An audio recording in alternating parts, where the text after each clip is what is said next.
CST désormais officiel, le petit Émile, disparu depuis le 8 juillet 2023, est mort. Le procureur de la République d'Aix-en-Provence a organisé une conférence de presse ce mardi 2 avril. Il évoque les analyses des ossements retrouvés par une randonneuse ce week-end. Et les résultats sont formels. La terrible affaire de la disparition du petit Émile dans le hameau du Haut-Vernay le 8 juillet dernier a tenu en haleine bon nombre de Français, très inquiets pour le garçonnet. Mais la découverte récente d'une randonneuse a malheureusement mis un terme au mystère. Le crâne retrouvé par la passante est bien celui du petit Émile Soleil. Le doute n'est donc plus permis. Marie et Colomban, ses parents, ne reverront plus leur fils vivant. Un bien triste dénouement qui laisse désormais place aux investigations policières et scientifiques.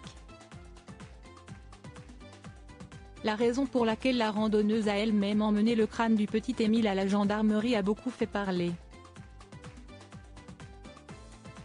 Une source proche de l'enquête a d'ailleurs expliqué que l'absence de réseau téléphonique sur la zone l'avait empêché de contacter les autorités sur le moment.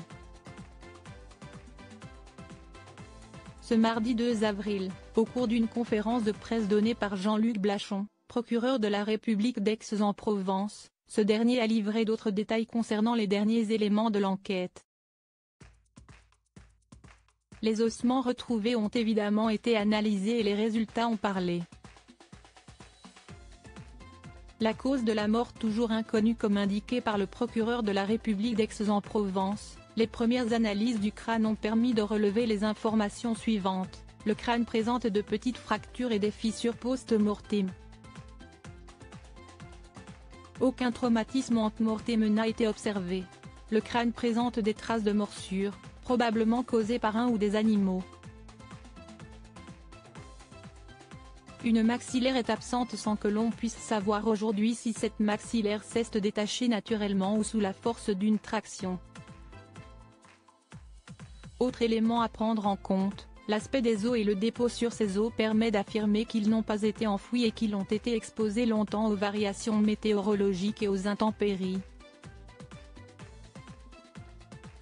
Les analyses se poursuivent, notamment pour déterminer si l'on pu rencontrer des biotopes, lieux de vie définis par des caractéristiques physiques et chimiques, note de la rédaction, différents.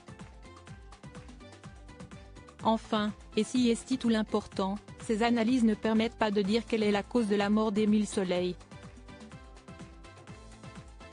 Pour l'instant, la seule certitude reste donc bel et bien la mort du petit garçon.